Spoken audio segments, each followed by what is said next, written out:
260105. Последните ще ви да станат първи. Дали верно последните ще станат първи?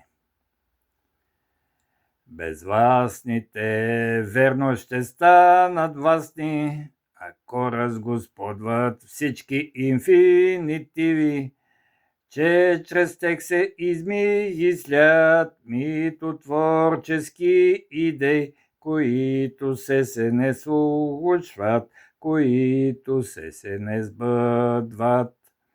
Безвластните верно ще станат властни, ако залюбят представката се не все, чрез коя се измислят светогледни имена, които се случват, които се сбъдват.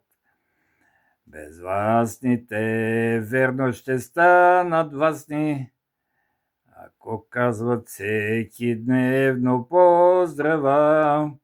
Здравей, род мой единствен, безкраен и безсрочен, видимо вездесъщи, завинаги не всемогъщи. Безвластните верно ще станат властни, ако множат доброто чрез действията.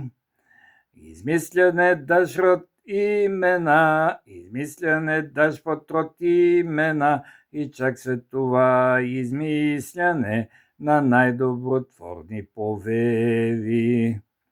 Даш род имена се измислят, чрез даш род представката се не все.